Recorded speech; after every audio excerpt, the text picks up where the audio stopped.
Good afternoon from Dar es Salaam, where I am seated. My name is Aiden Eyakuze, and I have the distinct honor of moderating this Africa Region Open Government Partnership Dialogue in our Open Response, Open Recovery campaign to look at how we engage with, deal with, get rid of coronavirus, or live with it as a new normal.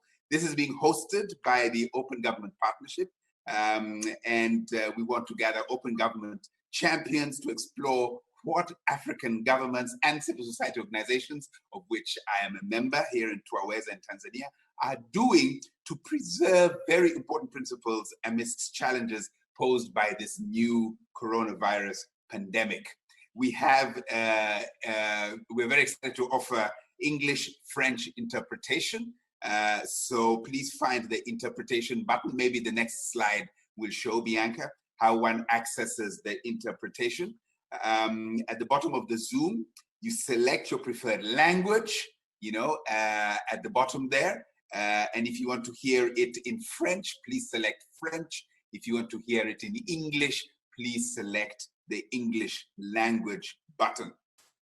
This webinar is being recorded, and may be shared on social media to expand the debate beyond the people who have joined. We thank you all for being able to join us now. And we also appreciate that there are many of you on the call today. So we ask that you follow our guidance and make sure you use the chat function to add your comments. We have team members who are looking at the comments, and they'll be sharing them with me and asking your questions when we get to the Q&A. And when you're sharing your chat, please introduce yourself so we know where you come from, which part of the continent or other parts of the world, so that we know who we are together. By default, you're sort of all on mute to ensure a smooth webinar without background noises and distractions. We will unmute individuals when they come to speak as we bring you into the discussion. So please, we want this to be a vibrant conversation. We have some very exciting speakers from across the continent. I think 4 of the 5 WHO regions are represented in this panel, and we really would look forward to having a good conversation. And I'd like to just jump right in. Bianca, if you could go on to the next slide to just give us all a sense of the COVID-19 situation on the continent. While it's coming up, I'll have to start by admitting that I know very little about the COVID-19 situation in Tanzania, because we stopped collecting data and announcing it about 2 months ago. On the 27th of April, we essentially decided not to tell the world what our COVID-19 status is. Maybe that's a topic for conversation a little bit later. But that slide shows there are over 300,000 cases across the continent, over 8,115 deaths, but almost 150,000 recoveries. That's the status. How does it break down by region? And by region, we can see, next slide, Bianca, that most of the cases are in the Southern Africa region. I think here, South Africa is essentially driving that volume, followed by Northern Africa. I think those are countries like Algeria, Egypt, etc. Western Africa, Nigeria, and others. Eastern Africa, where we are, Kenya, Uganda, Tanzania, Rwanda, Burundi, and Central Africa, DR Congo, Central African Republic, places like Cameroon. But you can see that the distribution is largely in Southern Africa. And then you can see the world distribution as of, I think, yesterday, where the Americas are leading with almost 4.4 million cases, and Africa looking really very little there at around 224,000 confirmed cases. So a small fraction of the global pandemic caseload. And the third slide, and the final one, is actually, for me, a sobering one to make sure that we're not sort of getting complacent. As you can see, that curve is trending upwards. And we're seeing a rise in the number of confirmed cases, even though it says at the bottom there, the daily increase was down by 790 compared to the previous day, but it's a jagged line. Unfortunately, it looks to be trending upwards. When you think about the rest of the world, yesterday or the day before, the World Health Organization reported that it was the biggest single day increase of COVID cases since this pandemic started. So we are very, very far from being out of the woods in this. And so therefore, let's look at how the African continent is faring with it. And we have 6 speakers in 3 blocks. So next slide, Bianca, so that we can introduce our speakers. Like I said, my name is Aiden Eyakuze. I'm with Twaweza, a civil society organization in East Africa. And we have the following speakers. From Morocco, we have Sarah Lamrani. From South Africa, we have Mukelani Dimba. From Morocco, again, we have Mr. Tariq Neshnash. From Kenya in East Africa, we have Mr. Philip Thigo. From South Africa, again, we have Hotatso Semela. And from Nigeria, we have Oluseun Onigbinde, who will be providing some food for thought and provoking some conversations with us. So without much further ado, I would like to go straight into the conversation by inviting Sarah. We'll start with you, Sarah. We want to find out a little bit, what are the challenges and immediate needs of governments in this issue, in this space of COVID-19? What challenges has the Moroccan open government policymakers faced or are facing in the context of COVID-19? And what are their immediate needs at this time, Sarah? Give us your thoughts in 3 minutes, and then we'll come back with Mukelani. Welcome, Sarah. Thank you very much, Aiden.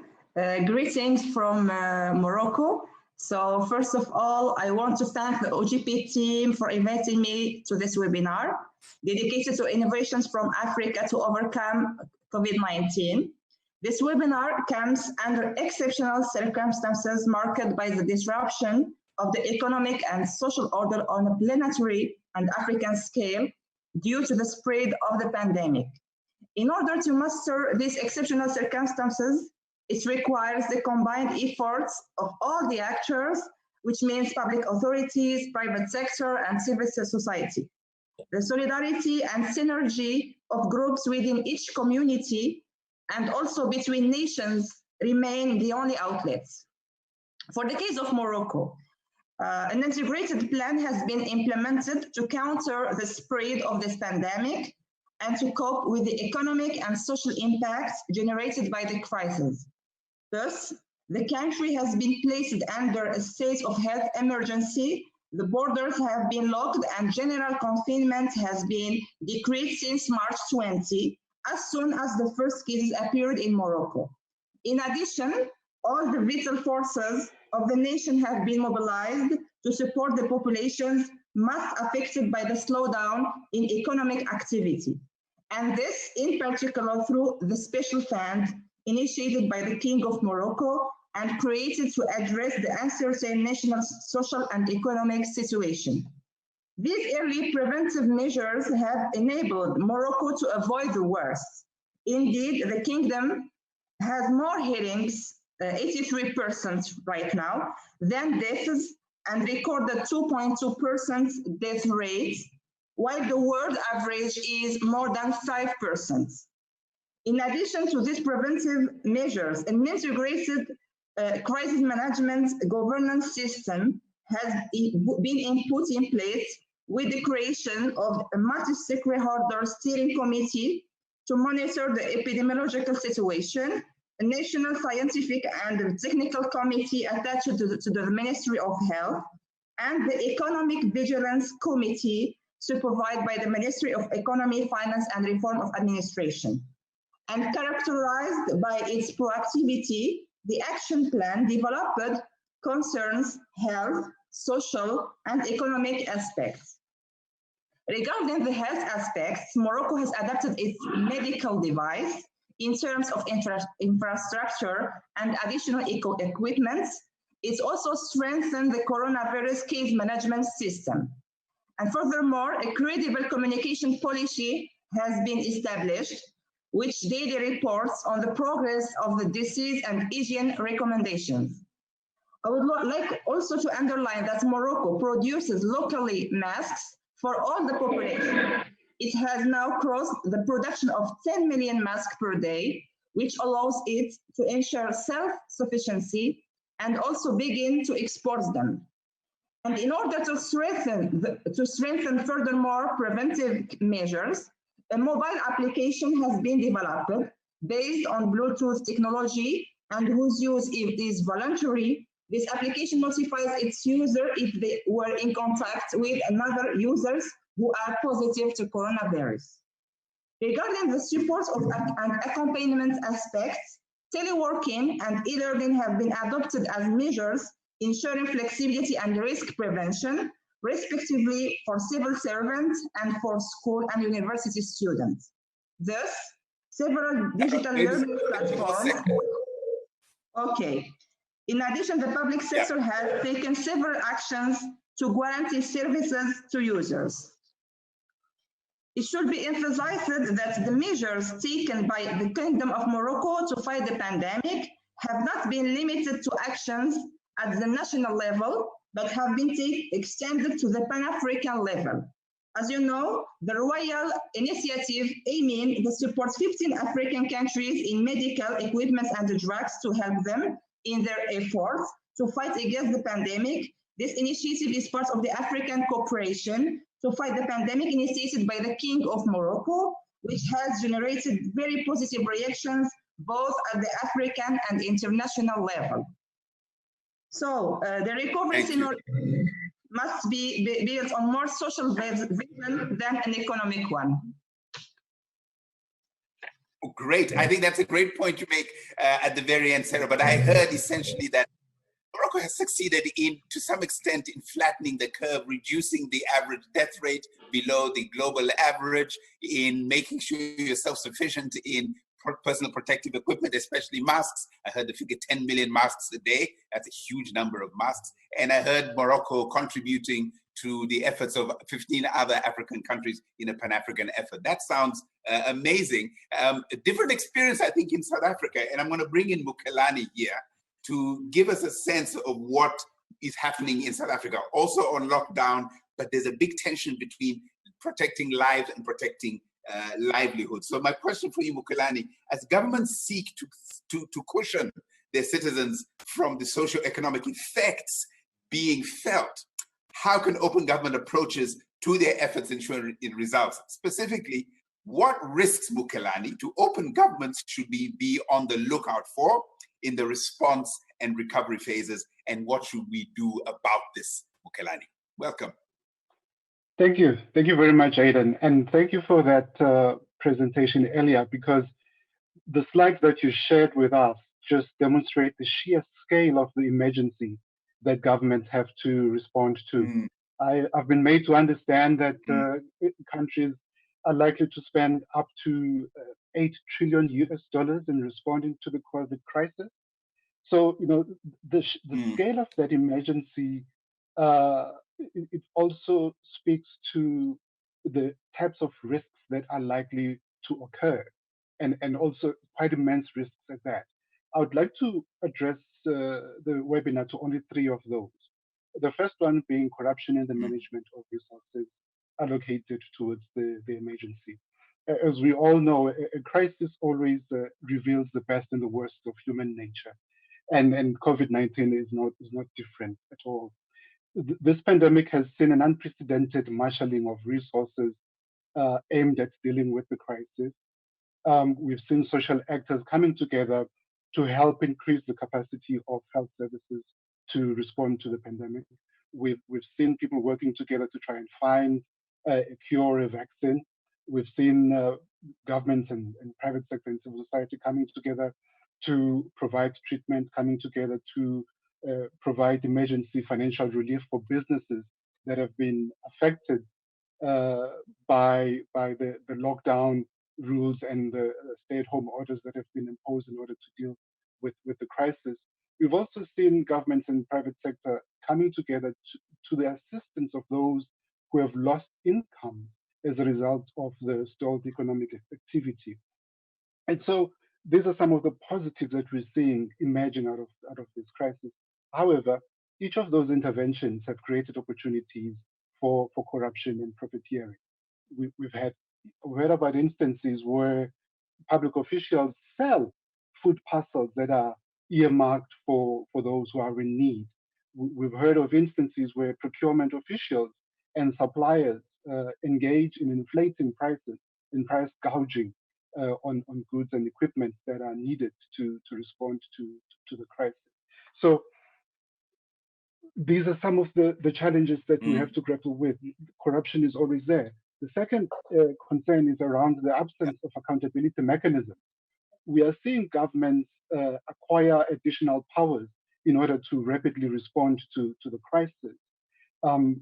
Sometimes it involves bypassing the normal public policy formulation and implementation processes. But on the other hand, you see a marked absence of the oversight authorities and legislative bodies in that sphere. So all of the interventions that I mentioned earlier, some of them are taking place, they are being conceptualized, they are being implemented without or with very little oversight and accountability, a major concern. The last one relates to the policy directives that are being put in place which impact on civil and political rights. We're seeing some governments effecting changes in the legislation that addresses aspects of preservation of civic space. For example, freedom of information law procedures have been suspended in some countries. You have prohibition of dissemination of what is called fake news. You also have the deployment of the military in residential or civilian areas as a result of having to, trying to enforce the lockdown rules. But in addition to those, what concerns me now is the rollout of cellular phone-based track and trace technologies, which are being deployed by governments as a means of monitoring the spread of the virus, also to identify and isolate positive cases of infection. There is a concern that some of these track and trace technologies can be abused through state surveillance of the population. That is to say that they can be used for purposes that are not related to COVID-19 at all. Well, in cases where you have data protection laws, that risk can be minimized, but because those laws tend to regulate how the information is collected and used by the state and private actors. But only 27 African countries have adopted these types of laws. And just to conclude, I would like to say that all of these measures, I think they are reasonable, but the test is going to be seeing whether these measures get sunsetted once the COVID-19 emergency period ends. Because if you retain them beyond this period, they become deleterious to democracy, open government, and trust in government. Thanks, Aidan. Right. Thank you, Mokelani. I think that your key message I'm hearing: corruption, absence of accountability, surveillance potentially could come up. This seems like the open government idea is closing because of this emergency, quite a bit contrasting from what we heard earlier from Sarah in Morocco, where the government is trying to address this thing quite proactively. So I would actually like for my colleagues to put up a poll, because we're going to have a bit of a participation here. We're going to put up a poll whose question, and invite you to answer. The question is very simple. How satisfied are you with your government's response to COVID-19? How satisfied are you with your government's response to COVID-19?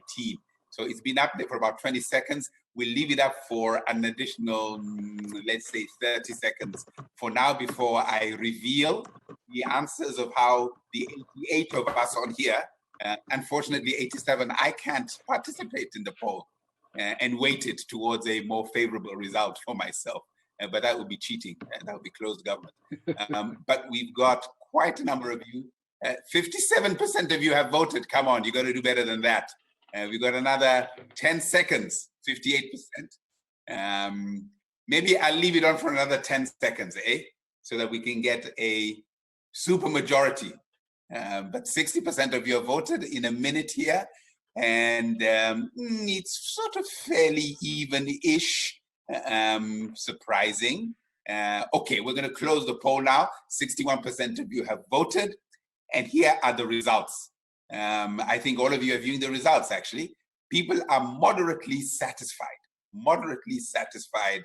Only 4% are very satisfied, but 44% of you are moderately to very unsatisfied, and 2% of you are unsure about how satisfied you are with your government's response to the COVID-19. So it's a mixed bag there of how we see the issue being addressed. One thing that is interesting when you're talking about lack of accountability, Mukelani, is, for example, in a place like Uganda where we have operations, it would appear that the military has taken a very key role in managing the COVID-19 pandemic in a place like Uganda. I wonder if other countries have a similar experience where really the military, even ahead or above the second priority when you compare with the ministries of health and other social sector ministries over there. So let me invite some commentary, and I'm going to surprise a little bit Zukiswa Kota, who looks at fiscal transparency in South Africa. I want you to react a little bit to Mukelani's first worry around corruption and profiteering. How can maybe civil society or government itself protect itself from these corruption, price gouging, and profiteering with respect to how it's dealing with marshalling the resources for COVID-19?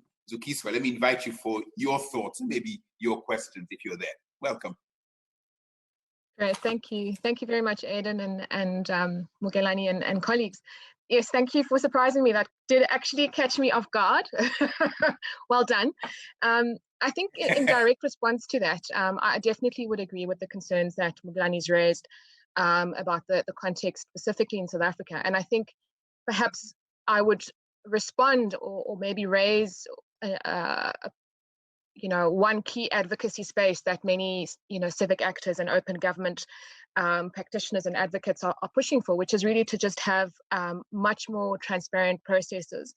I quite like the open response, open recovery ethos of the OGP, and I think one area, as Mukelani highlights, would really need to be opening up the procurement space and the fiscal transparency space, which at this point is not adequately happening in South Africa, despite some really important spaces and existing open contracting, open or potential spaces that exist. So I would definitely say that would be one space that's opening up and emerging, and likely has implications for further work and future interactions or interventions in our context. I just wonder, Zukiswa, just to ask you whether you think these ideas of open, transparent fiscal management just tend to be swept aside when a pandemic, a crisis like this happens, instead of actually being the tool to help manage this in an efficient and effective way. Why are they the first victim to go? Why do you think they go? I think that's also a really good follow-up. In this instance, one of the things that's been of concern is using emergency procurement in a sense as an excuse to override a range of legislative and supply chain management related regulations. And I think those excuses at this point are just, they don't hold water anymore. There are spaces within the PFMA, and in fact, we've raised a number of, with a range of partners through coalitions like the Budget Justice Coalition and others, some of the areas relating to procurement at this point, and I think Mukelani's point, that he raises about officials and elected representatives taking advantage of this context, really point to that. And so, in the instance of procurement of PPE and subnational health departments, for example, we are already seeing that while there are clear benchmarks set, by the national government and national treasury, as you filter down, lower down, towards the provinces, districts, and municipalities, there does seem to be this lack of accountability and increasingly a wearing away of what are fairly fairly clear-cut in some respects, procurement laws, even those that have been amended to respond to the emergency.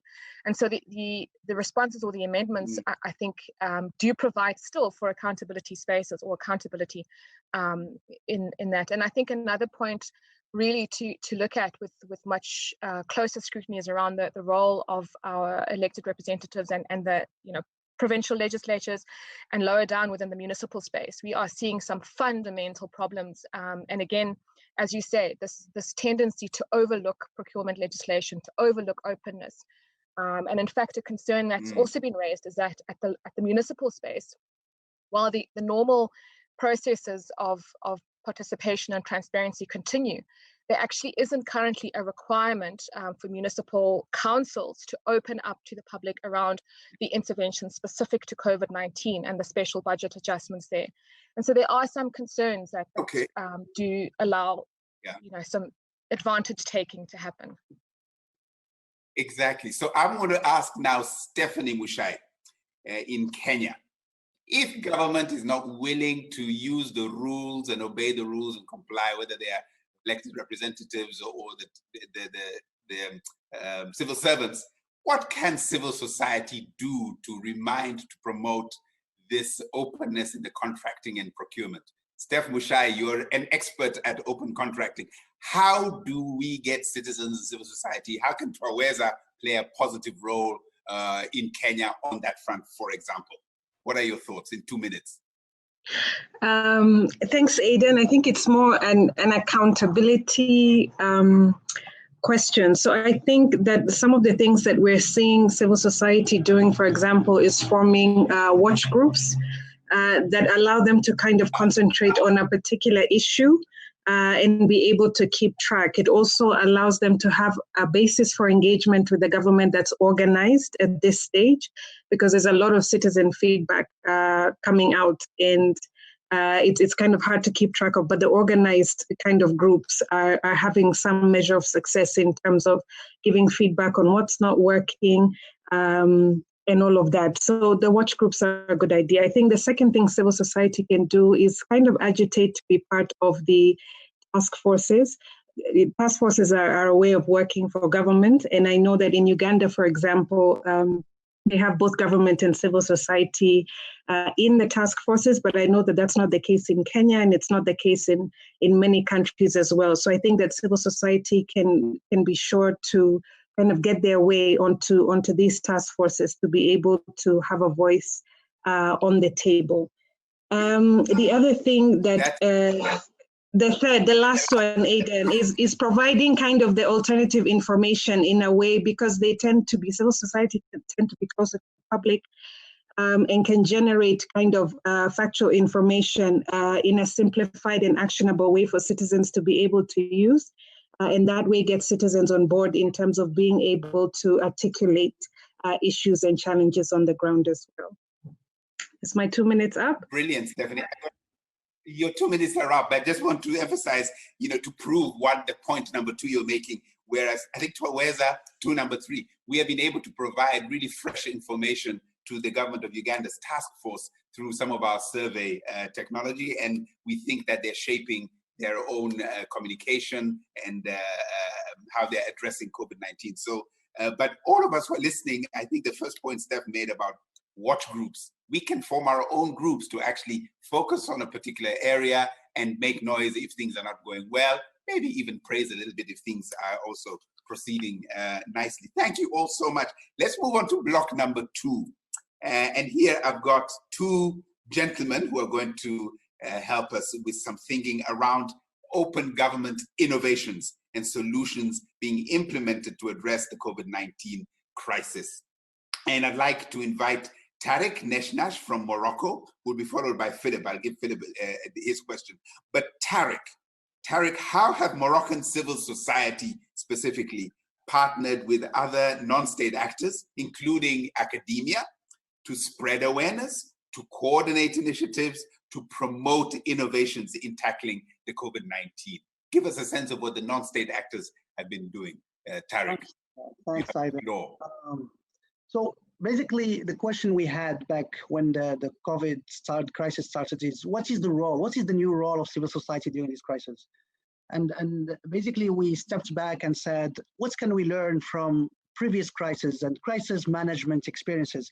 Think of like countries of conflicts, of wars, think of earthquakes, think of floods. What would be the role of civil society on that time?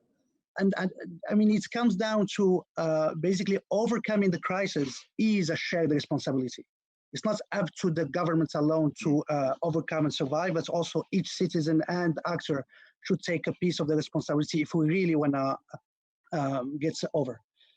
So basically, we asked ourselves, basically, I'm heading an organization called Impacts for Development, and we said, so what can we do as a civil society actor to contribute to the effort to fight the COVID?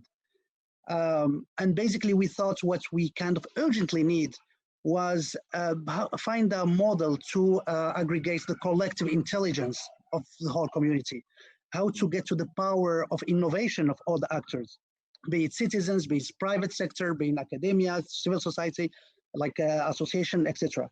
So what we did, we partnered with two leading universities in Morocco, the University Mohammed VI and the University Al Akhawain, and we launched an online platform of open innovation. So the idea is we invited all the actors, the non-state actors, to tell them how can we all together deal with this crisis? How can we fight the effects of the COVID? And basically, we opened up space for ideation for the partners to submit ideas. We did a catalog of different initiatives so we can share it with the community so they can cross-learning. We also had like a space for open challenges where institutions open and say, this is our problem, help us. So in the period of 2 months, we found like a few priorities that were kind of high on the agenda. One was the health. So many initiatives from academia and civil society where basically they produced masks and ventilators in a 3D printers. That's kind of later the governments consumed and coordinated with them to scale that effort up. We in the space of education, the challenge of distance learning, how would that work? How can we touch into the vulnerable zones and the vulnerable population? We had the third area was like social solidarity. We saw a lot of movements of people helping with funds, helping with food, to trying to be inclusive on their supports. There was an issue of media and fake news. How can we kind of like keep stable the communication around this issue? And one issue now that is kind of the top of the agenda is the economic resilience and how can we recover economically. And we start seeing new social businesses that are coming forward, like new delivery model and others. So basically, when we look and kind of evaluate these 2 months, we found like two top conclusions on this space. One is we start tapping into a new community that is not the classical open governments kind of classical players. So basically those are kind of doctors and engineers that got interested on joining efforts on this open government civil society plan and start to think about like they are also actors on the building of this open model, which we're thinking is kind of a very interesting opening to really enlarge the game. Second is we are looking into a model that is beyond the classical co-creation, co-implementation, co-evaluation, which because this is like an innovation. And that's kind of civil society by itself can provide and bring a new agenda to the table. So I think it's an interesting kind of growth of the open government architecture. So moving forward, last point. So my last point is like moving forward in Morocco, what we're planning to do is that we are focusing on some priority areas, basically health, education, economy, and public services. And also I would like to invite all the participants to think how we can coordinate together to expand this type of work beyond the Moroccan community to see how we can cross-learn and create peer learning from countries to countries. Thank you. Wow, thank you, Tariq. I was furiously writing all of the different innovations that emerged out of this model to aggregate collective intelligence. I like that very much. And that model itself seems to be a meta innovation. I think that was the second point you were making. And innovation about how to innovate when you're in a crisis and to bring all of society together to solve these problems. PPE, distance learning, countering fake news, social cohesion and solidarity, social businesses, all of this in 2 months. I think you should be the head of Morocco's new innovation department. I love that you mentioned meta innovation, because I just asked Usaino last week if they have like the meta of OGP, so we can build to how to exchange knowledge across countries. No, there's a lot of knowledge there. So that puts my next speaker and my good friend Philip on the spot. Philip in Kenya, you've been in the open government family for a long time. Tell us some highlights. We heard from Morocco. Tell us about some highlights that are inspiring you from the region, both West, maybe East Africa itself, and that stand out and that we should be watching and learning from. Don't repeat what Tarek said. We already know, very impressive work there. What are some things that are inspiring you, Philip, in terms of innovations in dealing with COVID-19? I think, first of all, I think it's to mention that innovation does not happen in a vacuum. So basically, I think for me, the first inspiration is leadership. And leadership that is very much setting the pace of saying, listen, and this is what I think President Kenyatta did when he announced our first case, is that it's an all-in effort. So everybody needs and must be involved. So I think that's one. The second thing that happened in terms of two innovations is one, of course, is a national response committee. I'll correct Stephanie there. It is inclusive, only that the civil society who are there may not necessarily be your classical transparency and accountability organizations. They're very highly specialized around health systems. So we have AMREF and a couple of those guys. The third innovation, of course, is around a national emergency COVID fund that was not led by government, but led by private sector, but populated by also people in national and subnational governments. The other bit, of course, is Senate playing its role around oversight. So immediately there was issues around corruption. Senate quickly plugged in and opened up a public hearing online. Then again, civil society organizations like Mzalendo came up with a public participation tool called Dokeza Obonga na Mzalendo, which was more or less documenting and recording the Zoom calls and making it available to the public to give feedback to the Senate hearings. So I find that was a very interesting innovation, but also a collaboration between Parliament and civil society within the OGP framework. The Ombudsman, and I've listened to Mukelani's interventions around access to information and freedom for information. Our Ombudsman quickly ramped up the capability in terms of being able to provide their services online and being able to come up with quick hotlines to be able to manage access to information requests that were really much tied to COVID response, which was around why is our area around a differentiated lockdown? Why is this happening? And so I think that happened. And today you've seen that even today now, the minister is giving a press statement around the COVID cases by gender, disaggregated by age, by nationality, and what government is doing to mitigate that. So that is still happening in Kenya. Roughly then around the other innovations, like Morocco, we looked at 3 issues. One was food systems innovation, health systems innovation, and dignified work. So these are the 3 things that are emerging out of the population in terms of innovations that have to happen during COVID. So quickly, civil society, government, private sector came together, put together a food systems mapping tool that is under food situation war room that is multi-stakeholder, just to understand food situation. Quickly, in terms of democratizing nutrition information. Third, of course, is gender violence, which I wanted to bring this up. So there's a joint situation room between all stakeholders, including the United Nations and the ministry and innovators and civil society, including FIDA, in terms of improving access to services of women during this time. Lastly, quick innovation that I want to mention is, of course, using radio. That's an innovation still, in terms of how do you leverage artificial intelligence, big data, to be able to ensure that frontline health workers actually openly access information around COVID-19. Of course, we are doing things with UNECA around building capacity of African governments around data. So, and this is something I wanted to bring up. I am sorry, Adrian, but the fact that we did not necessarily invest in systems, right? We didn't invest in our in our subsystems of that data. It means that during COVID, then we have to resort to to systems that we don't understand. And so I think for me, our case right now is that as much as we're looking at response and resiliency, response and recovery, we're also looking at resiliency. So how do you ensure that systems that are coming within government, whether they are free or not, also pass some certain threshold of standards? So issues of contact tracing that Mukelani has mentioned.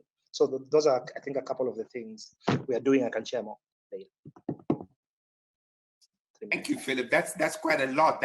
It's contrasted. It's at a systemic level, right? Contrasted with what Tariq was saying, bringing these non-state actors to do very rapid innovation. You're innovating how to manage things like food systems, health systems, dignified work, which I'm intrigued by.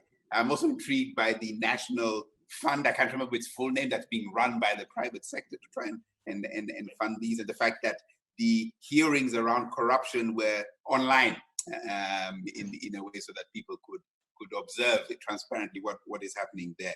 Thank you. So let me invite for the next 10 or so minutes some thoughts and comments. I don't know if I'll ask my colleague Maureen or Bianca or Megan if there's anything that's really standing out from the chat. In the meantime, I want to, again, surprise. I like surprising people. Madame Fatou Senghor in Senegal, access to information is, I think, your specialty. Fatou, in French or in English, I'd like for you to comment a little bit on what you are seeing or unhappy about, if you're unhappy, with respect to how governments and civil society have been responding from a transparent information perspective. I told you about Tanzania, no information at all about coronavirus. Fatou, what do you think about the importance of transparency and information? Welcome, Fatou. En français, si vous préférez.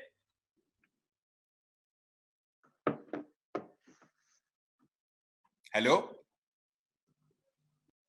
Maybe Fatou's not quite there. Yeah. Hello, Fatou. There you are. Very good. So all right. Thank you very much. I think the importance of access to information cannot be overemphasized. Obviously, as the previous speaker mentioned, Mukelani particularly, we've seen across the region some frustrations in relation to accessing to critical information. But I would like probably also to mention that there have been some good things. There have been some good things, especially at the very beginning of the outbreak. We've seen countries really coming together in terms of bringing together, rather, all the stakeholders to support the national effort in sensitizing, but also in mobilizing resources. And I think when I looked at it, I say we missed great opportunity, because at the very beginning, we've seen citizens' involvement, we've seen public buy-in, supporting public policy, supporting. But what we've seen at the end is that as we go along, we're seeing less transparency, countries using less their the procurement laws to, bypassing rather the procurement laws to provide public services, which I think it could be understood in circumstances of emergency. But why I think what has struck us a lot is that we've heard less than 2-3 months, very big scandal of corruption. And I think that has really slowed down the energy of the public. And now in most countries, there is a big tension. There's a big tension between the imperative of moving fast, restricting rights, but on the other hand, also people are demanding more accountability. And there's a lot of suspicion between what government is doing and what citizens are expecting. And I think that is something that is really unfortunate. And we miss a great rendezvous with history of really building, public trust, throughout this fight of COVID against COVID-19. The other positive thing that we've seen also is that at the regional level, we've seen regional bodies really being very proactive. Like at the ECOWAS region, we've seen them working together in terms of aggregating data. On a daily basis, ECOWAS will provide the information on each country, which I think is always good to help to have the big picture, but also to enable people to see where the hotspots are and also prepare the policies. And they are working together also on how they are opening the borders collaboratively, looking at what policies to put in place, to gradually open the borders. And I think these are a few positive things that we are seeing, and these are provided, information is provided to citizens. So more or less, when you are an ECOWAS citizen, at least following the trends, what is happening in the region in a synopsis. But also at each region, at each country level, there are some efforts by government to hold press briefings on a daily basis, to provide graphics, to provide more information. Here in Senegal, for example, there have been some challenges because at the beginning, they were disaggregating the data. They were really talking about the origin, but it created some stigma. It created some stigma, people from certain countries, also Senegalese who came from some other countries. So it created some public outcry. And I think that is also something that pushed the government not to openly give a lot of information in terms of the origins of the cases by naming like the countries where they are coming from or they travel to, just to avoid stigma in the different areas. But in a nutshell, I believe that we've seen a lot of restriction in terms of access to information, and that has hampered the media. That has hampered the work of the media. And when we look at the issues around fake news, around disinformation, I believe it is a big challenge. But the way to counter it is to provide more information, be more accountable, and continually to build public trust. And that is what we are missing in this situation, which we believe that should be corrected by many governments. It seems like journalists are likely to be under pressure to not reveal the reality of the situation. There's a question here from Jeanne Irene, I think. I won't pronounce the last name. Is there a mechanism put in place in your countries? I'll come to Philip on this one. Put in place in Kenya to allow journalists to get information to counter disinformation while reporting on issues related to COVID-19. Are journalists free to dig and say their piece? Philip, first you and then Tariq in Morocco. How free are journalists there to counter COVID-19? Start with you, Philip. And it's simple, yes, they are.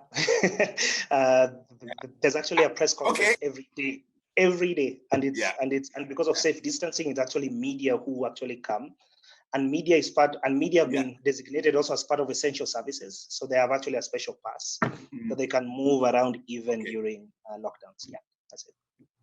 Oh, fantastic. Tariq, in Morocco, are mechanisms there for journalists to get what information is required?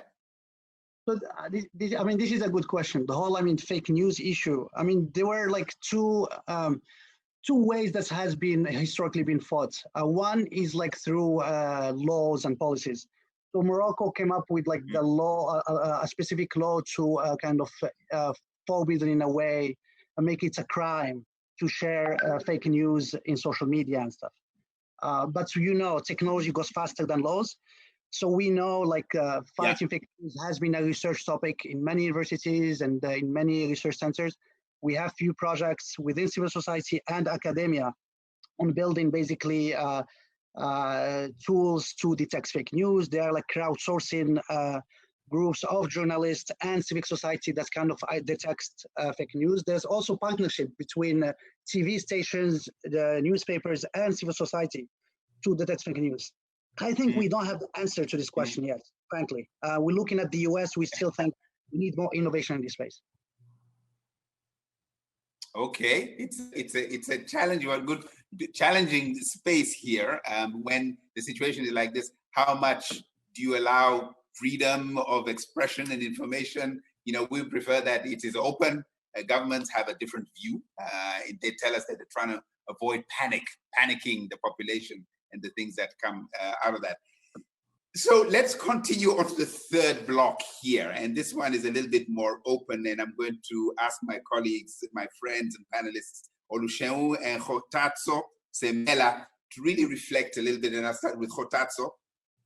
What are the lessons that you are learning from where you sit, be it personal or institutional, from COVID-19 itself, how it has affected our communities and our countries in the continent, what the responses have been from government and from non-state actors. We had some great examples from Morocco. And what are the sort of long-term changes that you would like to see happen? So this is a really broad question, but two people who I think can address this, even just from your own personal perspective. Let me start with Kgotatso in South Africa, and then we'll go to Olusegun in Nigeria. Kgotatso, what are some lessons that you're picking up from where you sit across the spectrum of what COVID-19 has been doing on the continent and how we've responded to it? So let me I'll give you 4 minutes because I know it's a broad question. Welcome, Kgotatso.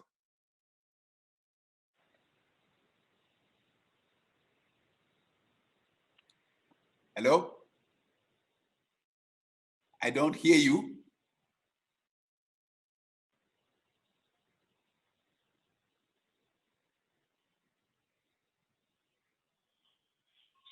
Kgotatso.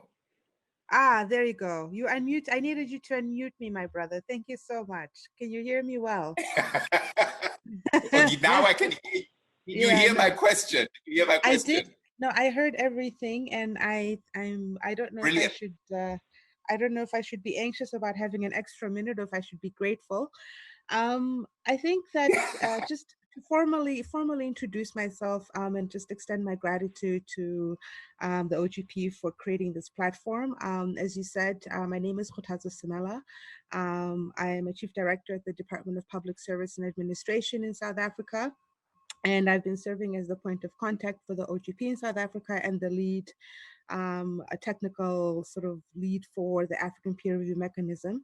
And I'm saying all of these things because as a civil servant, I think it's just fair to, in forums like this, to indicate that, these are my personal views, although I would be happy to share the same views with my political principles because I think they very much align with our constitutional democracy in South Africa. So, having said those, doing the sort of housekeeping from my side, I think there are three key lessons or three key things that have struck me in terms of what we've seen unfold since we went into our hard lockdown at level 5 in March. I think the first is that, we've seen the real impacts of inequality in a very, very real way. And what that looks like in terms of sort of the lives of ordinary people at a mass scale. And I think and that's something that's been a very hard lesson for us as South Africa, given that we are a 25, 26-year-old democracy at this stage. I think the second lesson and the second has been around the importance of institutional capability. I think that we've seen how important it is to have a strong state or a state that has capabilities. And we've seen how, legislation and policies which embody the principles of open government in particular are critical for especially in situations and crises of this nature or pandemics of this nature. This is where the state has been tested in a very real way. I think the third major lesson has been around the importance of strong civil society and a civil society that is not just capable in terms of advocacy and agitating, but also capable in terms of having response mechanisms on the ground, and I say this, as a civil servant again, that we would not have been able to do and to be able to respond in some of the ways that we have been able to respond, even something as significant as what we refer to as our risk-based approach or risk-based response to COVID. That was done because of the expertise and the capability of consortiums of experts and scientists that came on board and rallied with the state to say, this is one approach that could be used to respond to this pandemic in our particular context. And we've seen that also the other cohort of non-state actors, as Mupulani referred to, from the private sector, in terms of the responses that they have made with regards to some of the social nets that have been put into place to assist us to really avert what I think could have been a humanitarian crisis in our context. So those are the three major, I think, macro lessons that I can point to. There's some micro ones at the state level as within the public service, but I think for the purposes of this audience, I mean, I think for me, these are the most significant ones. Can I pause there perhaps and give others a chance before I answer your other, should I answer the other question too regarding what open government reformers should be thinking about? Actually, no, I think let's broaden it just beyond the OGP, because I think the experience is so important and the lessons that you're drawing. One of the things that early on in the pandemic, South Africa was really being praised for, and I think probably still now, is the state capacity being tested, but also responding with respect to the community health workers going around the neighborhoods, the townships, to check and to do the testing. You know, that was like almost like a global model. That's still going on now. Has that slowed down? How is that faring? In fact, that's one of the things when I was saying some of the micro lessons. So that particular initiative, actually, it was driven by the Department of Health and the Department of Social Development, but the capacities and sort of the infrastructure that made it possible was actually built from the department that I sit in, the actual service. I sit in what's called the service delivery and access branch, you know.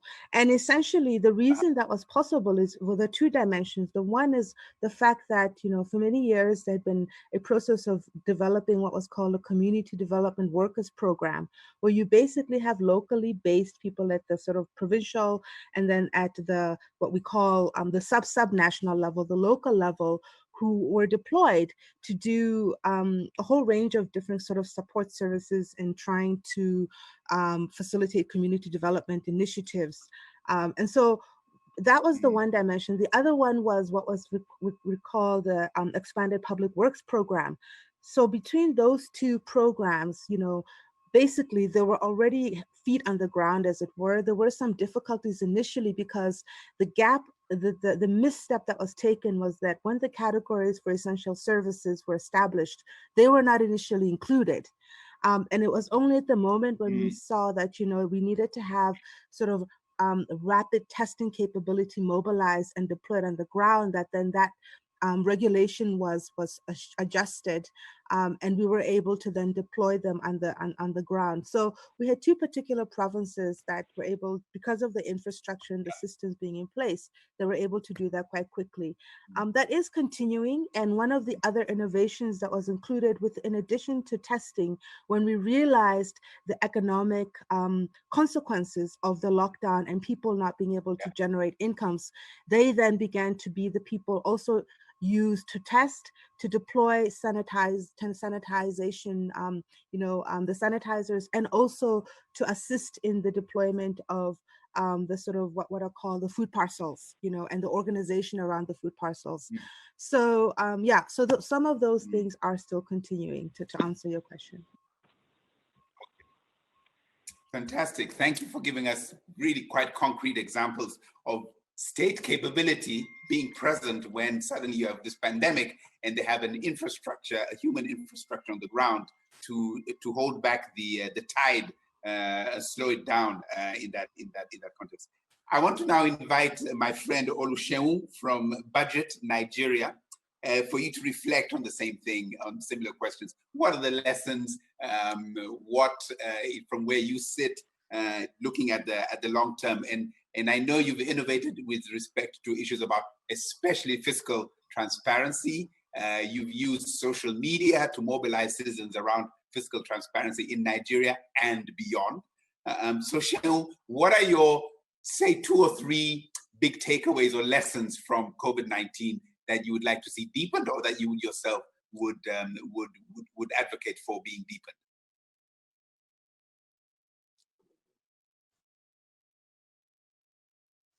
Seun, you might be on mute. Okay, I'm unmuted now, so great. All right, thank you so much. Yes, we can. Thank you so much, Aiden, and listened to all the speakers, incredible insights so far. And you're giving me the last word before the general conversation. So I'm impressed, I'm excited with that, and also a bit nervous. I think one point we have to get across is there's a tendency to focus solely on government and to assume and not to believe that the pressure has to be so much about government. But the OGP principle around co-creation, around partnership, around bringing interests together, either from the civil society or the government space, this is the time that those principles ring true again. That we are going to only find progress if we're able to bond together as a people and understand that the society where we live deserves a whole lot of progress. So my own first point is this is the time to bond together. It's time for citizens, civil society, government, private sector to reflect about the current society where they stay in, and also understand that they have shared responsibilities in delivering the kind of society that works for all.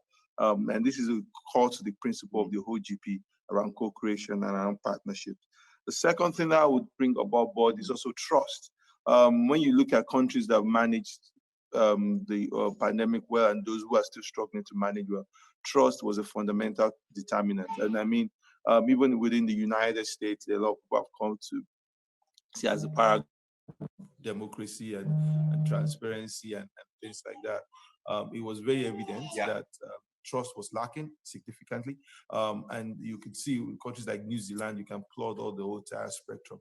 It's also an important time to deepen trust between the people and its government, so that when there are positions or when decisions are being made, the people are able to follow through and also to own their own action. There's something that we also have to put on the table is how do we ensure that the OGP process, the OGP framework, or how we interact with government in our society, it's geared towards deepening trust, either by convincing government to be more fiscally transparent, to make sure the procurement system is more inclusive, or to ensure that the auditing systems or service delivery is much more robust. It's about all of that has to link to the citizens need to trust the government more. There's always a tendency for government to say, oh, we're going to take up taxes. But taxes are part of the social contract of the society. So people have to understand that when people pay taxes, there's an expectation that they find for the government. A third point has to be about investment in service delivery. Now, it's very difficult, it's very interesting, and it can be very, we could be very forgetful to assume that we will talk about open GP and we talk about the whole highfalutin and also the broad outcomes that we want through the OGP process around, we want beneficial ownership, we want open contracting, critical and fundamental to environment. But we have to look at everything through the lens of service delivery. How does open government, how does transparency, how does accountability work for the people? And this is not about a short-term gap. I know we are in an interesting and unprecedented time where PPEs are running out of Europe, where we know that people are even struggling to get face masks and hand gloves. But this is something that we have to put at the backbone as service delivery and an efficient service delivery that we have to give to the people. It has to be something on the minds of citizens, as the mind of government, and it has to be what the OGP framework or what the civil society or the government OGP framework are trying to engender. How do we ensure that even the whole agenda around open government reforms and transparency are all geared towards delivering efficient service to the people? So if people are not listening to us about the OGP right now, it's just because they were more concerned about their healthcare than about whatever ideas that we are bringing about transparency and accountability. So we need to pay extra attention to service delivery to the people and our efficiency about it. The last point I will make is process. Processes are also extremely important. We can overlook it, and we know that these times are challenging when government is trying to speed up things and try to overlook processes, but we must continuously emphasize that principles of fairness, of inclusiveness, of transparency are still critical if we're going to get the kind of results that we still want.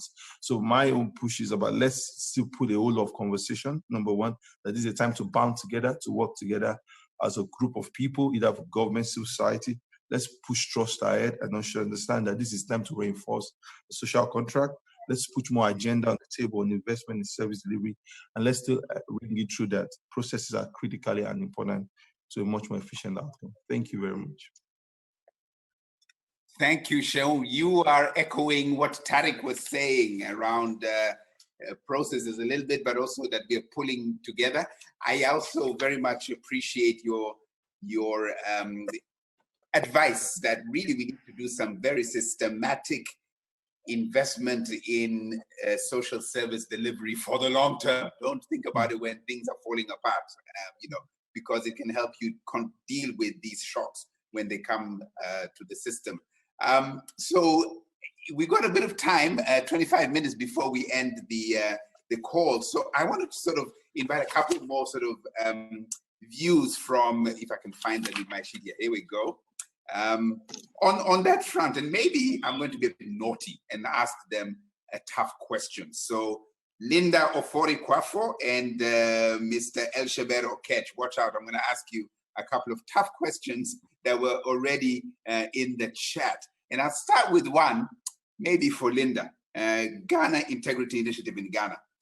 Linda, there's a question in the chat here from Krishna Patak from Nepal, and I'll read it to you, for you. We face the challenge of CSOs getting politicized, and their credibility is often challenged. Now, I am curious to learn from your experiences, and this is for you, Linda. How does civil society maintain political impartiality and enhance their credibility and effectiveness of oversight and advocacy during COVID-19 response? How do we maintain credibility? And I'm all ears because that's the challenge we are faced with in Tanzania as well, Linda. So help us to not be politicized, maintain integrity. What are your thoughts in a couple of minutes? So thank you very much and grateful for the opportunity. I must say that you can actually maintain your integrity and try to be what you've been doing all this while if you stay focused. And if you continue doing, so your work will show.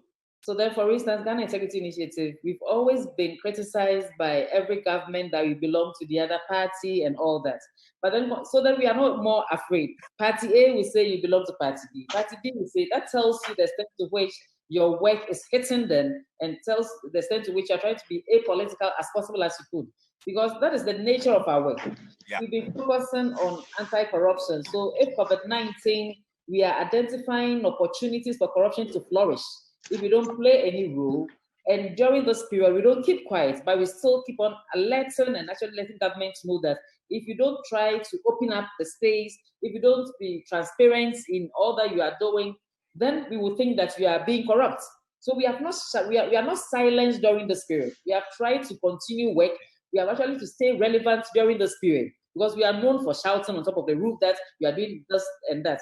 During this period, you don't have to just fold your arms and sit somewhere and then think that you are a bit unconcerned because you didn't plan to do COVID-related activities. And now COVID is here. So you have to make sure that you stay relevant and do what you've been doing all this while. And that's what we are doing here at the Ghana Integrity Initiative. We are very much interested in where the money is going to. We have always been interested in where government money is going. And so then now the government has set up a COVID-19 trust fund, we have actually tried to tailor our activities so that we'll be able to monitor to see where the funds are going. And then governments actually set up a trust fund and let civil society out. We didn't say that now that we've been left out, we don't care, we don't matter. But then civil society came together and we formed what we call the Civil Society COVID-19 Response Platform, which is being coordinated by an organization called Star Ghana. And then we actually then divided ourselves into clusters. And then each cluster will then focus on a particular aspect of the whole way. And we wanted to remain focused on what we do. So we are still within the cluster of COVID-19 expenditure tracking and anti-corruption. So then you don't set the goalpost depending on which issue you are discussing. You stay focused on what your mandate is. And I think nobody will say that you are trying to be, you are trying to belong to. So can I just interrupt? Let me jump in here, Linda, and ask you this question. Is government responding? So there you are, shining a spotlight with a laser focus. Where's the money going? What is the government response to you? So the government, government is not only the president or the ministers. We had what we called Business Integrity Forum, and we focused on COVID-19's impact on businesses. So we know government has what we call the COVID-19 alleviation program to support small and medium-scale enterprises. Then we actually invited all the key stakeholders. The NBSS was on the platform, government and Ministry of Finance, Ministry of Trade, they were all there. And then civil society and the general public and businesses actually made contribution on how things should be done. in order to ensure that we are getting value for money, then we are trying to get that the money is going to the people that need the money and not people affiliated to government. Yes. And so they actually are they responding? Yes, yes. Are they responding to you? Yes, yes. Yes, they actually requested for us to bring them the findings or the outcome of our meeting, and that is what we are going to do now. The minister's representative on the platform said that I want to see what to come out with, because you are saying that we didn't involve you in the task force. There's no CSO representation there, but then we have been able to pull ourselves together, able to make input, to contribute to this whole COVID-19 discussion, and these are the things we are bringing on board to help government to ensure that we're able to get value for money. That's our own thing. Okay, thank you, Linda. Now, before I bring in El Shaber with another question, I want to put another poll for everybody. And the question is, it's a pretty open-ended question, but please take time to fill it in. And the question, let me find the question. Sorry, I need to find it in my own notes here. Megan and Bianca, please put the poll question up there. Poll number 2. What has your individual involvement been in tackling COVID-19 beyond your own personal safety? I think the poll will come up at some point, and please take time to fill it in. What has your individual involvement been in tackling COVID-19 beyond keeping yourself and your family and your loved ones safe? In other words, what has your social contribution been to COVID-19? El Shaber, are you there? I can see you on my screen and you can unmute yourself. Yes. El Shaber, welcome, El Shaber. It's good to hear from you. So I'm going to ask you a tough question as well. This is a bit of a governance type question here. Given what you've just heard in this seminar and your own space where you work in coastal Kenya, here's a question from my colleague Violet Alinda. What do you think? Are we likely to see reversals, post COVID-19 or the pandemic? It's provided an opportunity for governments to be authoritarian, to take extra power to try and deal with the emergency. How do you think OGP can help in this issue? How do you think OGP can and should help? Speak from your own experience in Kenya and from what you've heard here. How can we avoid this risk of growing and creeping authoritarianism as we try to deal with this crisis? El Shaber. Okay, thank you so much for this opportunity. Actually, what I can say that it's like COVID-19 has taken us backwards some years. For instance, we are trying to fight to come out of the authoritarian government, but now COVID-19 has taken us back to those days. So what I can say is that, yes, there's chances for us reversing this. And the best thing that we can do is to have community-led engagements so that communities own the process.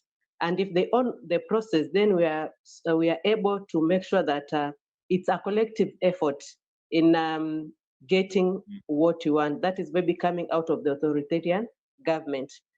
To some point that communities need to initiate discussions other than sit back and wait for the government to come in to initiate the engagements. All engagements that are being initiated by the communities are likely to have a good ending other than the other way around. So just like based on the experience that we have, for instance, right now, there was a program that we're implementing, and it involved monitoring of government projects, especially the local government projects. And now, because it is the citizen-led, the communities have taken that initiative to select monitors who will be going to visit. They take initiative to engage the authorities that here there's a problem, and also having the evidence to show that actually there's a problem and it needs to be fixed. And they don't only accept fixes, but they have to be convinced that actually these fixes are going to help us maybe to have projects that are sustainable or that implemented according to plan. So let me just ask you, there's a bit of a chat going on here about hyperlocal. Elshaber, maybe explain a little bit more about the work that you're doing in the community, and then speak to this point that is being debated by Mukelani and Joe, who are both OGP people, gurus, about the really being very local with the response and the accountability and the reporting, really very local. Is that valuable? And second question, how are you relating with the central government, the government in Nairobi, which is far from where you are, I believe, in Kwale? Talk to us a little bit about how you're responding very locally and how that is engaging with Philip and his team in Nairobi. Responding local actually is working, considering now we're enjoying the fruits of the devolution. So the feeling that the government is closer to us, the local government, the offices are near to us, the leaders that in these offices are people that we've known and they've been with us. For example, the village administrators, the ward administrators, even the governor. At some point you find that it's someone maybe you've interacted with once, and therefore you feel like they are closer to us. And when it comes to even how these projects get to be executed, the process begins with the public participation, where the public gives opinion of the projects that they want to be implemented in their area. So being local means that the things that maybe you see on a daily basis, you hear about them, the leaders that you can see, and therefore it means that they are able to interact well in that very small setup, maybe even at the village level. And compared now to the central government, where actually the feeling is that it is very far from us. And it is possible for you to hear once in a while that some parts of the country normally say that Nairobi is abroad because it's being associated with the central government. That's where we experience that maybe there is a gap. So majorly, most of the engagement we have with the central government, it's always initiated by the central government. For instance, if maybe there's a bill in parliament, or maybe there's something that needs public participation, unless it's communicated to us, and actually people travel maybe from Nairobi to Kwale to set that platform for us to engage, is when we can be involved in that discussion. But if you look at the local government, maybe on my way to the village, I can see a project that maybe it's not well done, or maybe there's poor service delivery. I can actually maybe stop over there, maybe even share something through a WhatsApp group, or maybe through the Facebook pages, because all this, they have created a lot of pages. We are able to communicate and maybe raise something, something that can be done, or even call the local civil society organizations that, hey, my friend, there's something that is not right down here. They are able to come and see, or maybe organize how best the issue can be handled. Okay, thank you so much. And there's a really lively debate in the chat about local. And let me give a shout out to my friend, Rudy Borman, who is there going to be, he's introduced himself. You know, OGP has an OGP local initiative, and we're going to invite, we are already inviting some national governments to apply to be part of the OGP local cohort. So I think this is very interesting what you're saying, Elshaber. Issues of trust, issues of direct accountability and effectiveness already there. I want to take this up for the last 6 minutes or so before we wind up. Back to Sarah, who started us off. And, you know, I was intrigued by what you said, Morocco helping other African countries. Sarah, I hope you're still there. What has the response been, and how happy are you, no naming countries if you are unhappy with their behavior, how happy are you that your support, the government of Morocco, and maybe Tarek will have a thing to say here, with respect to how your support has been effective in helping the governments deal with COVID-19? Sarah, back to you. Are you happy? Thank you very much, Adan.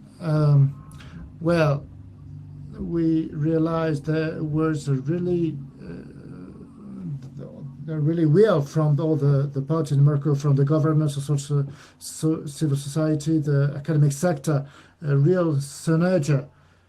So we discovered that there were some paradigms that they can be changing all of a sudden. So everybody was thinking for more openness, more use of new technologies and innovation. A lot of things at the moment are being developed at the internal level. So obviously everything is perfectible. So we need to capitalize on what has been made. Once the pandemic will be over, once the pandemic is over, we need to gather all these measures, in order to activate the innovation in the health and education sectors, which are really important and vital for the nation.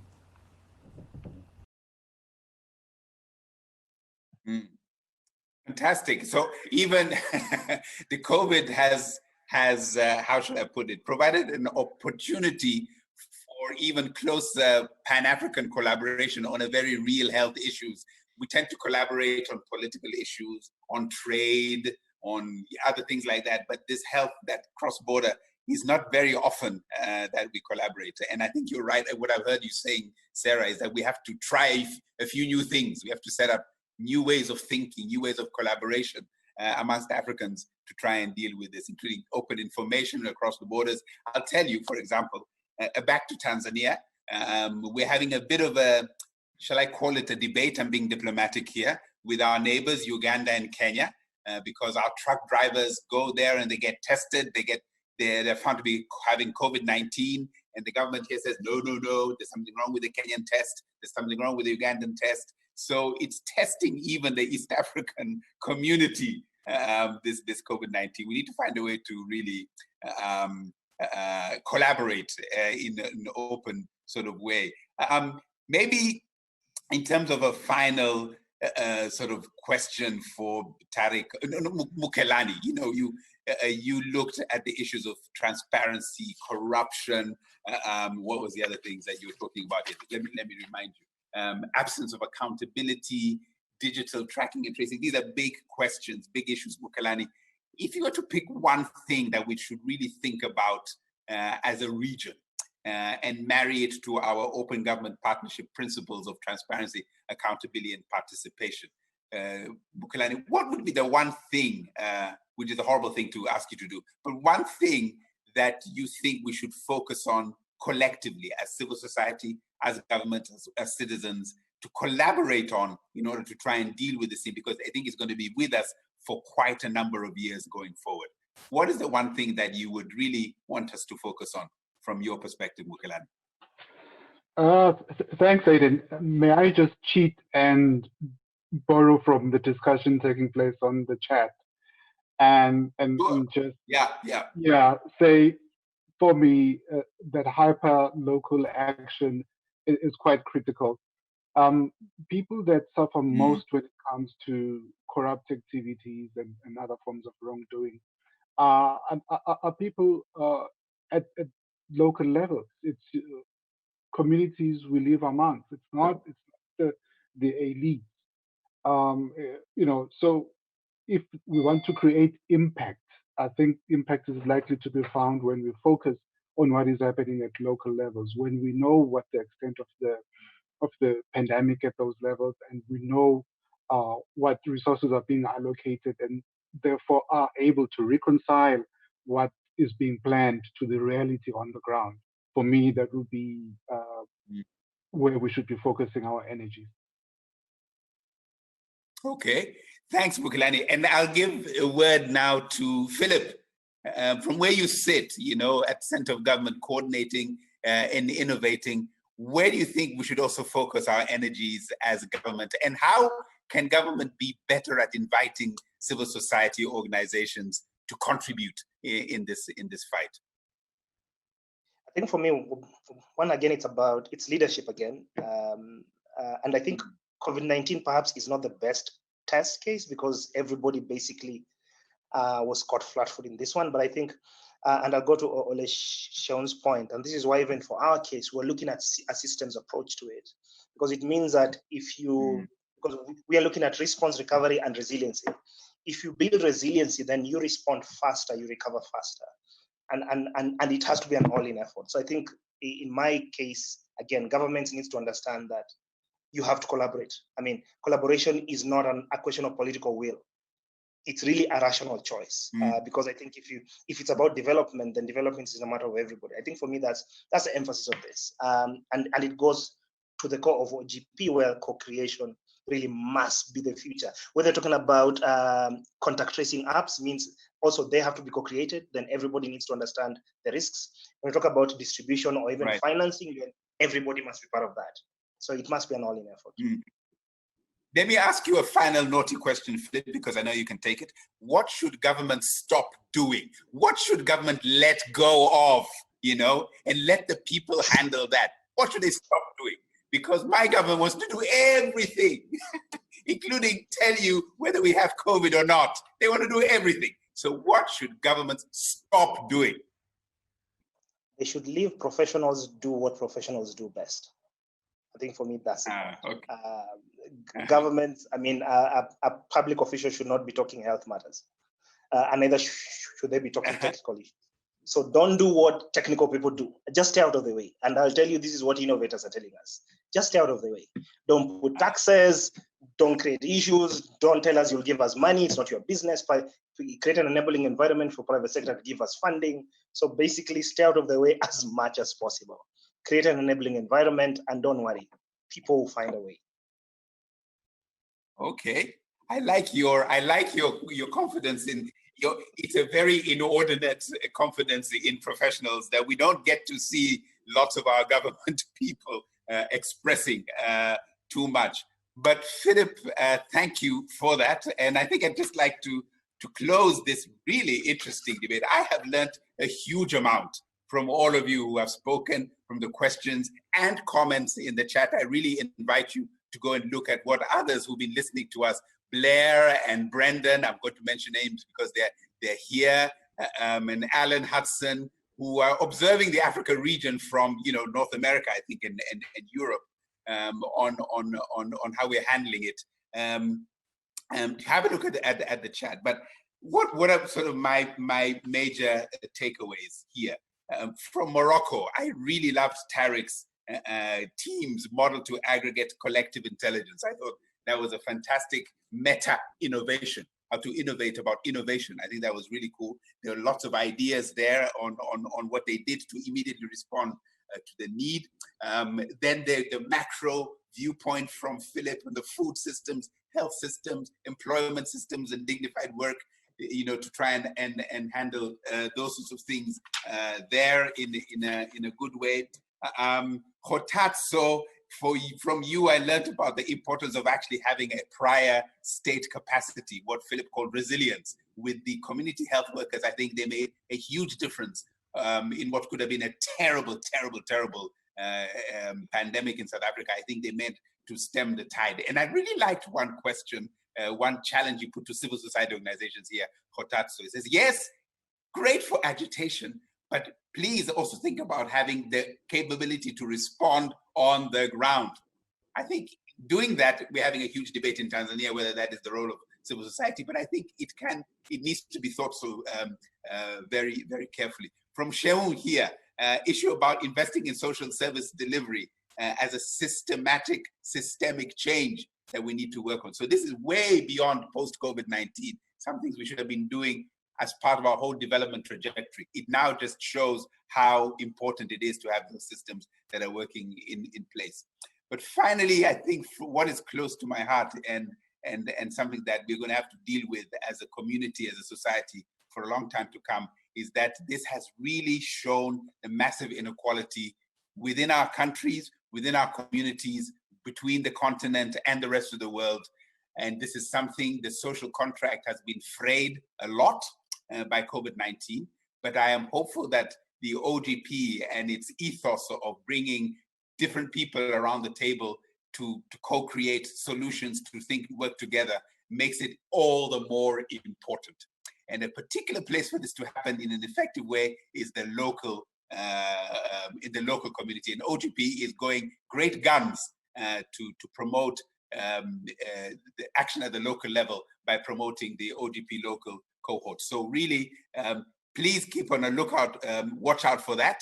Stay with us, follow us, give us your brilliant ideas. And to all of our panelists, I really would like to thank you all very, very, very much for your contributions.